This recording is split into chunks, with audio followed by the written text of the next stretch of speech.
ഇതേ ഞാൻ ബഹുമാനപ്പെട്ട ശ്രീകുമാർ സാറിനോട് മാർച്ച് 6-ാം തീയതി വി ഡി സതീശൻ പ്രതിപക്ഷ നേതാവായിരിക്കുമ്പോൾ പറഞ്ഞ വാചകം അങ്ങ് കേട്ടോ? വി ഡി സതീശൻ സത്യസന്ധനാണെന്ന് എനിക്കിപ്പോൾ തോന്നുകയാണ്.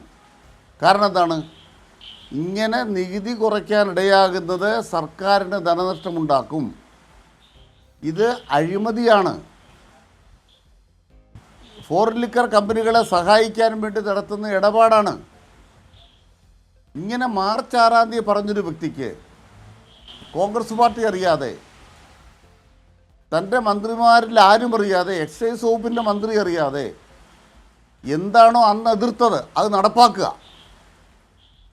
അന്ന് അദ്ദേഹം എതിർത്തത് എന്തോ നടപ്പാക്കാനാണ് വോട്ട് വാങ്ങിച്ചത്. ഇങ്ങനെ വീര്യം കുറഞ്ഞ മദ്യത്തിന് നികുതി കുറച്ചു കൊടുത്താൽ ഖജനാവിന് നഷ്ടം വരും എന്ന് പറഞ്ഞൊരാൾ അധികാരത്തിൽ കയറിയിരിക്കുന്നത് അദ്ദേഹം എതിർത്ത കാര്യം നടപ്പാക്കാനാണോ?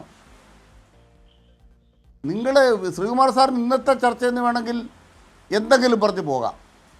പക്ഷേ ആ സതീശൻ്റെ ശബ്ദമില്ലേ, മാർച്ച് 6-ാം തീയതി സതീശൻ പറഞ്ഞ ശബ്ദം, ഞാൻ പറയുന്ന ലാൽകുമാർ അത് ഒന്ന് കേൾപ്പിച്ചു കൊടുത്താൽ നന്നായിരിക്കും. മോചനമില്ല, ഈ ട്രാപ്പിൽ നിന്ന് സതീശന് മോചനമില്ല. ഈ ട്രാപ്പിൽ നിന്ന് സതീശന് മോചനമില്ല. എന്താ സതീശൻ പറഞ്ഞത്? ഇത് അഴിമതിയാണ്, ഇത് കേരളത്തിൻ്റെ ഖജനാവ് ചോർത്തുകയാണ്. അപ്പോൾ സതീശൻ അഴിമതി നടത്തിയിരിക്കുന്നു, കേരളത്തിൻ്റെ ഖജനാവ് ചോർത്തിയിരിക്കുന്നു. മാർച്ച് 6-ാം തീയതി ഇപ്പം ബഡ്ജറ്റിലൂടെ അദ്ദേഹം ചെയ്ത കാര്യങ്ങളെല്ലാം എന്താണോ എന്ന് അദ്ദേഹം പറഞ്ഞിട്ടുണ്ട്. ആ കുറ്റത്തിന് രാജിവെച്ചൊഴിയണം, വി ഡി സതീശൻ രാജിവെച്ചൊഴിയണം. നാളെ രാവിലെ നിയമസഭ കൂടും മുമ്പ് രാജിവെച്ചൊഴിയുകയാണ് നല്ലത്.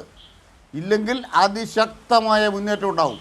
ശരി, സുധീറിൻ്റെ കത്തൂടെ കിട്ടിയല്ലോ, നമുക്ക് കാണാം. ശരി.